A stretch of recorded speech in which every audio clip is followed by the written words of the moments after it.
Hello friend, कैसे आप सभी। उम्मीद करता हूँ कि अच्छे होंगे। तो दोस्तों, आज की जो मैं वीडियो लेके आया हूँ वो वीडियो लेके आया हूँ जो हमारे ईएसआई का जो प्रीवियस एग्जाम पेपर हुआ था। मेरे काफ़ी ओटी टेक्नीशियन दोस्त हैं जिन्होंने मुझसे कहा था कि सर आप ईएसआई के प्रीवियस एग्जाम पेपर से रिलेटेड कुछ एमसीक्यू लेके आएँ। तो दोस्तों, ये जो मैं लेके आया हूँ, ये जो प्रीवियस एग्जाम पेपर जो ईएसआई का किया गया था, जो कंडक्ट हुआ था, उस क्वेश्चन पेपर में से कुछ जो सम क्वेश्चंस आपके लिए मैं लेके आया हूँ, जो आपके एग्जाम की प्रिपरेशन के लिए हेल्प करेंगे और आपको एक आइडिया देंगे कि आपकी जो एग्जाम की प्रिपरेशन है वो किस लेवल पे है। उस लेवल को बढ़ाने के लिए ये क्वेश्चन मुझे लगता है कि ठीक ठाक ही है।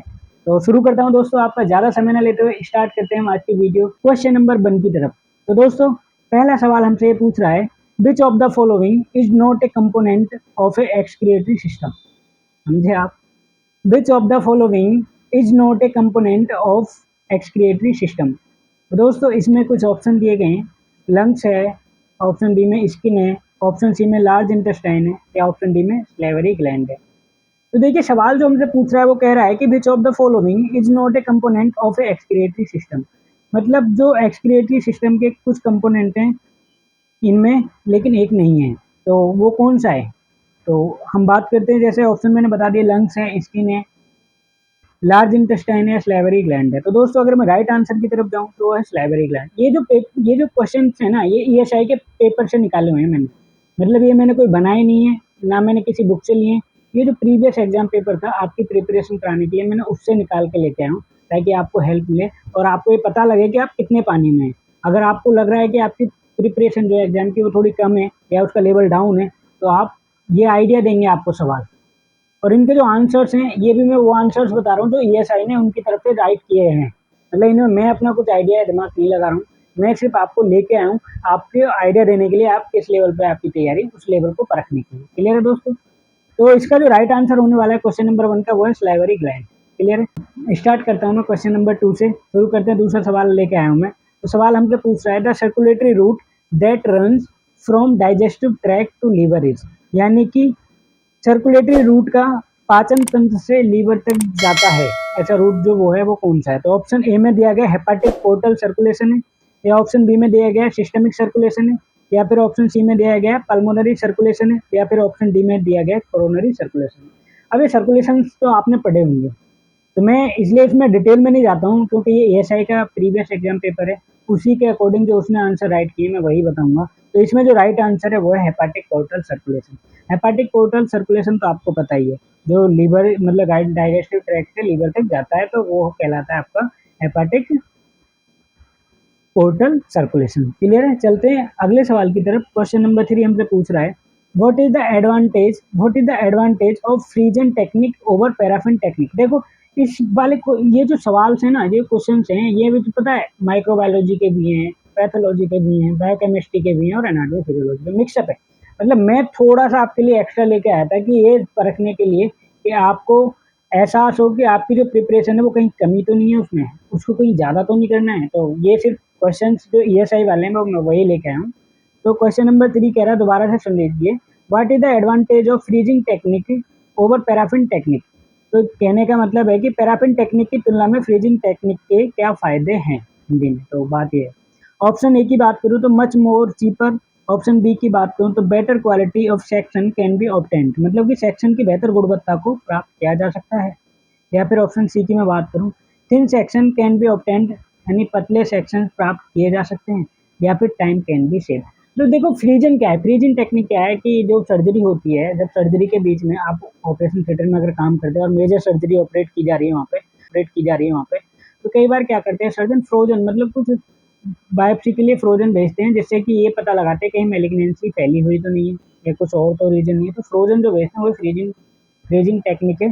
तो इसके अकॉर्डिंग अगर देख रहे हैं, उससे क्या होता है कि उससे हमारा ना टाइम सेव होता है। अगर देखा जाए ईएसआई के अकॉर्डिंग भी आंसर यही है कि टाइम सेव्ड। तो option number D is the right answer, time can be saved. Clear है दोस्तों? चलता हूँ मैं अगले सवाल की तरफ। अगला सवाल हमसे पूछ रहा है, क्वेश्चन नंबर जो 4 है, क्वेश्चन नंबर 4 कह रहा है, which one of the following is a major function of the spleen. मतलब which of the following is a major function of the spleen. Spleen का मेजर फंक्शन क्या है, ये सवाल है जो ईएसआई के लास्ट एग्जाम पेपर में पूछा गया था। तो इसके ऑप्शंस हैं, मतलब कि हिंदी में बोलूँ तो निम्न में से कौन सा तिल्ली का प्रमुख कार्य है। तिल्ली बोले तो स्प्लीन, स्प्लीन को हिंदी में तिल्ली बोला जाता है। ठीक है, ऑप्शंस मैं देता हूँ। ऑप्शन ए में बात करें तो removal of the nucleus from red cells release from the bone marrow, clear है। ऑप्शन बी की मैं बात करूं, production of neutrophils for release into the circulation, या फिर ऑप्शन सी की मैं बात करूं, storage of the blood cells which can be release at times of physiological stress. Option D की मैं बात करूं, जनरेशन ऑफ ह्यूमोरल एंटीबॉडी, मतलब ह्यूमोरल करके ब्रैकेट में antibody, immune response to encapsulated bacteria. देखो ये जो ऑप्शंस मैं पढ़ रहा हूँ जो ईएसआई के पेपर में दिए गए थे, थोड़े से कॉम्प्लिकेटेड हैं, मतलब मुझे तो मैच में से ही लग रहे हैं, लेकिन मैं बात वही करूँगा जो ईएसआई ने अपनी तरफ से राइट किया है। तो इसका जो राइट आंसर दिया है वो राइट आंसर बी है, production of neutrophils for release into the circulation. तो स्प्लीन का जो प्रमुख कार्य बोल रहे हैं तो वो बोल रहे हैं production of neutrophils for release into the circulation. Option number B is the correct answer. आप खुद भी थोड़ा सा चेक करना है इन क्वेश्चंस को, अगर आपको कहीं भी डाउट लगे तो प्लीज़ कमेंट करके बताना, क्योंकि ये ईएसआई के राइट हैं, तो जो ईएसआई ने राइट किए हैं वो मैं लेके आया हूँ। तो उनके अकॉर्डिंग देखा है तो option number B is the right answer. जो स्प्लीन का प्रमुख कार्य जो बता रहे हैं वो production of the neutrophil for release into the circulation. Clear है, चलते हैं अगले सवाल की तरफ। Question number 5, which of the following is most essential in case of blood coagulation. Which of the following is most essential in case of blood coagulation. तो निम्न में से कौन सा रक्त जमावट के मामले में सबसे जरूरी है, मतलब रक्त जमावट मतलब ब्लड क्लॉटिंग के मामले में सबसे जरूरी है। तो ऑप्शन है आरबीसी। आरबीसी को आप जानते होंगे, राइट। आरबीसी जो होते हैं रेड ब्लड सेल, उसको बोला जाता है रेड ब्लड सेल। या फिर ऑप्शन बी की मैं बात करूँ तो डब्ल्यूबीसी। डब्ल्यूबीसी क्या होता है, व्हाइट ब्लड सेल। या फिर ऑप्शन सी की मैं बात करूँ प्लेटलेट। या फिर ऑप्शन डी की मैं बात करूँ लिम्फ। लम्फ मतलब लसिका। देखो आरबीसी को आपको पता है रेड ब्लड सेल होता है, डब्ल्यूबीसी को पता है आपको व्हाइट ब्लड सेल होता है, लेकिन जो प्लेटलेट होती है वो प्लेटलेट हमारा एंटीकोगुलेंट होती है। मतलब कि अगर कहीं मान लो सपोज दैट कि यहाँ पे कोई कट लग गया या खेले को चोट लग गई, यहाँ पे कट लग गया, थोड़ी देर के लिए एकदम ब्लड आता है, लेकिन धीरे धीरे वो ना रुक जाता है, ना थक्का सा एक जम जाता है, तो जो जमता है ना उसको ब्लड क्लॉटिंग बोलते हैं। तो वो कौन सा काम करते हैं हमारी बॉडी में, वो करते हैं हमारे प्लेटलेट। प्लेटलेट हमारा ये काम करते हैं। तो इस क्वेश्चन के अकॉर्डिंग अगर मैं राइट आंसर की तरफ जाऊं तो राइट आंसर इसका होने वाला है option number C is the correct answer, platelet. Clear है, चलते हैं अगले सवाल की तरफ। क्वेश्चन नंबर 6 कह रहा है बिफोर ट्रांसफ्यूजन, समझिए आप, before transfusion which one of these infectious agent is not tested for in blood product. समझे आप, मतलब इन ये जो बिफोर ट्रांसफ्यूजन, ट्रांसफ्यूजन से पहले यहाँ पे कुछ इन्होंने टेस्ट दिए गए, इनमें से कौन सा जरूरी नहीं है ब्लड चढ़ाने से पहले, ब्लड को ट्रांसफ्यूज करने से पहले। तो वो ऑप्शन में बता देता हूँ आपको। ऑप्शन ए है हेपेटाइटिस सी, ऑप्शन बी है हेपेटाइटिस बी, और ऑप्शन सी है गोनोरिया, या फिर ऑप्शन डी है एचआईवी। तो फिर भाई क्लियर है, देखो हेपेटाइटिस सी की भी जांच कराते हैं, अगर ब्लड ट्रांसफ्यूजन कराते हैं तो कुछ क्रॉस मैच जो भेजते हैं तो पेशेंट से मतलब ये सब चेक करते हैं पेशेंट का भी कि हेपेटाइटिस सी तो नहीं है उसको, कहीं हेपेटाइटिस बी तो नहीं है, या फिर एचआईवी तो नहीं। तो ये सब जांच कराते हैं, लेकिन जो नहीं कराते हैं वह गोनोरिया, गोनोरिया की जांच नहीं कराते हैं जो कि बैक्टीरियल इन्फेक्शन है। क्लियर है, चलता हूँ मैं अगले सवाल की तरफ, क्वेश्चन नंबर 7 की तरफ। तो क्वेश्चन नंबर 7 की तरफ चलते हैं। तो सवाल पूछ रहा है हमसे, the confirmatory test to diagnose AIDS is. The confirmatory test to diagnose AIDS is. तो ये सवाल पूछ रहा है कि ऐसा इनमें से जो टेस्ट दिए गए हैं उनमें से एड्स को डायग्नोस करने के लिए कौन सा टेस्ट किया जाता है। जो एएसआई के लास्ट पेपर में पूछा गया था सवाल, मतलब ये नहीं, सारे जो सवाल में हैं वो एएसआई वाले ही मैं लेके आया हूँ, स्पेशली एएसआई एमसीक्यू है और उनके पेपर की पीडीएफ में से मैं निकाल कर लाया हूँ। तो ऑप्शन ए की बात करूँ तो एलाइसा है, एलाइसा मतलब ELISA। या फिर बी की बात करूँ ऑप्शन की तो PCR है, या फिर सी की बात करूँ तो वेस्टर्न ब्लॉट है, या फिर डी की बात करूँ तो ESR है। तो इसके राइट आंसर की देखें तो डायग्नोसिस ये कई जगह पूछा गया सवाल है, मतलब ऐसा नहीं कि स्पेशली ESI में आया है। तो एम्स में मेरे सुनने में आया था कि एम्स में पूछा गया था, और SGPGI में पूछा गया, मतलब ये रूटीन रिपीट कर करके आता रहता है। और ये सवाल ऐसा है कि ऐसा नहीं कि आप OT टेक्नीशियन है तो आपसे पूछा जा रहा है, ये नर्सिंग ऑफिसर से पूछा जाता है, या फिर जो नीट के प्रिपरेशन करते हैं बच्चे उनसे भी पूछा जाता है। तो इसका जो राइट आंसर होने वाला है वो वेस्टर्न ब्लॉट, जो कि ESI के according is the right answer, और मैं भी इसकी सपोर्ट में हूँ, तो यही इज द राइट आंसर। तो दोस्तों ये तो एमसीक्यू की है, ईएसआई के ऊपर मैं एमसीक्यू लेके आया, लेकिन मैं आप सबके लिए एक और वीडियो लेके आने वाला हूँ, जो आप सभी में से कोई एक हैं, एक ही नहीं मतलब 3-4 लोग हैं जिन्होंने मुझे कमेंट कर करके बोला है कि सर इंस्ट्रूमेंट की, ओपन इंस्ट्रूमेंट की वीडियो लेके आएँ, और जिस जो इमेज बेस्ड क्वेश्चन आते हैं उनके ऊपर वो प्रॉपर वीडियो होनी चाहिए। तो मैंने कोशिश की है और मैं आपके लिए एक अच्छी सी वीडियो बना के लेके भी आया हूँ। तो इसके बाद हम उसमें बात करेंगे। उस वीडियो को मैं जल्दी से जल्दी आप तक पहुँचाऊँ। उसमें ओपन इंस्ट्रूमेंट की मैंने डिटेल दिखाई और उनके नाम बताएँ, किस टाइप से आपसे सवाल पूछा जा सकता है, तो वो है। तो बने रहिए हमारे चैनल पर साथ के साथ, और आप मेरे चैनल पर अगर नए हैं तो चैनल को लाइक कर लें, सब्सक्राइब कर लें और बेल आइकन ज़रूर दबाएँ, क्योंकि हम इस टाइप की प्रिपरेशन को ध्यान में रखते हुए, मेरे पास मिक्सअप है, मतलब मैं एमसीक्यू भी है मेरे पास, थ्योरिकल भी है, सब कुछ है। आपको इस चैनल पर सब कुछ मिलेगा। अगर आप नए हैं तो आप प्लीज़ चैनल को सब्सक्राइब करें और वीडियो को ज़्यादा से ज़्यादा शेयर करें। ठीक है, क्लियर है? चलते हैं अगले सवाल की तरफ, क्वेश्चन नंबर 8 की तरफ। द क्रिस्टल बोलेट यानी crystal violet is a dye used in the Gram staining, which one is the correct substitute for this dye? समझे आप? सवाल कह रहा है crystal violet is a dye used in the gram staining. Which one is the correct substitute for this dye? तो हिंदी में बताऊं तो मैं हिंदी कहती है इसकी, क्रिस्टल वॉयलेट एक डाई है जो कि ग्राम स्टेनिंग में इस्तेमाल की जाती है। निम्न में से कौन सा विकल्प इस डाई की जगह ले सकता है? तो ऑप्शन दिए हैं। ऑप्शन ए की बात करूं तो मेथिलीन ब्लू है, ऑप्शन बी की बात करूं तो ब्रोमोक्रेसियोल ग्रीन है, या फिर ऑप्शन सी की बात करूं तो सेफ्रेनिन है, या फिर ऑप्शन डी की बात करूं तो फिनोल पैथालिन है। तो ईएसआई के अकॉर्डिंग जो राइट आंसर है उनकी तरफ से, और वो है option number A methylene blue सवाल।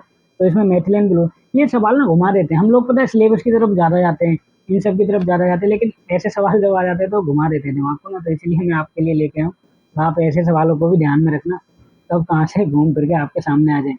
क्योंकि अगर देखा जाए तो लैब और रेडियल लैब वालों के लिए स्पेशली है, लेकिन ओटी वालों से भी पूछे जाते हैं सवाल एग्जाम में। क्लियर है? राइट आंसर है इसका मेथिलीन ब्लू। चलता हूँ मैं अगले सवाल की तरफ, क्वेश्चन नंबर 9 की तरफ। The chemical agent which kill the bacterial cells in known as, मतलब कि ऐसा कौन सा केमिकल एजेंट है जो कि बैक्टीरिया सेल्स को किल करता है, उसको किस नाम से जाना जाता है? तो ऑप्शन की बात करूँ तो बैक्टीरियासाइडल है, या फिर ऑप्शन बी की बात करूँ तो बैक्टीरियोस्टेटिक है, या फिर ऑप्शन सी की बात करूँ तो पैथोजेनिक है, या फिर ऑप्शन डी की बात करूँ तो बैक्टीरियोसिस है। तो इसमें जो है जो बैक्टीरिया को किल सेल्स को किल करता है तो वो बोला जाता है और जाना भी जाता है, वो है ऑप्शन नंबर ए बैक्टीरियासाइडल, यानी कि जीवाणुनाशक। क्या है? जीवाणुनाशक, हिंदी में बोले तो जीवाणुनाशक। क्लियर है? चलते हैं अगले सवाल की तरफ। ज़्यादा लंबी वीडियो नहीं है, सवाल थोड़े से इंटरेस्टिंग है, क्योंकि जब मैं इनको निकाल रहा था तो मुझे भी लगा कि यार सवाल तो हैं और आप सबके लिए ज़रूरी भी हैं, तो यही मेरा मकसद था कि आप सबके लिए लेके आऊँ, क्योंकि हम टॉपिक्स सिलेबस में घुसे रहते हैं तो थोड़ा सा हम इनकी तरफ भी ध्यान दें। और ये मुझसे मांगे भी गए हैं, पहले कई बच्चों ने कमेंट किया सर आप माइक्रोबायोलॉजी या बायोकेमिस्ट्री के ऊपर भी एमसीक्यू लेके आएँ जो हमसे एग्जाम में पूछे जाते हैं, तो उनके लिए स्पेशली भी और सबके लिए है। ठीक है, चलता हूँ अगले सवाल की तरफ। क्वेश्चन नंबर 10 हमसे पूछ रहा है the most common cause of death is a patient suffering from cholerae. Cholerae बोले तो हैजा। दोबारा सुनो सवाल को, the most common cause of death in a patient suffering from A cholerae, यानी कि अगर कोई पेशेंट जो हैजा से ग्रसित है तो उसमें कॉमन डेथ का क्या सीन देखा गया है, यानी कॉमन कॉज ऑफ डेथ क्या है?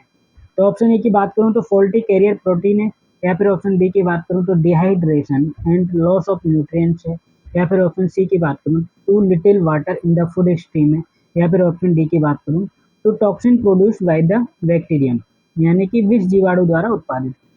तो देखो अगर डायरिया यानी कि कोलेरिया यानी कि हैजा, हैजा वाले पेशेंटों में जो मौत का कारण ज़्यादातर देखा गया है वो देखा गया है कि dehydration and loss of nutrients, यानी कि पानी की कमी और लॉस ऑफ न्यूट्रिएंट्स। तो option number B is the right answer, ये इसका सही आंसर है।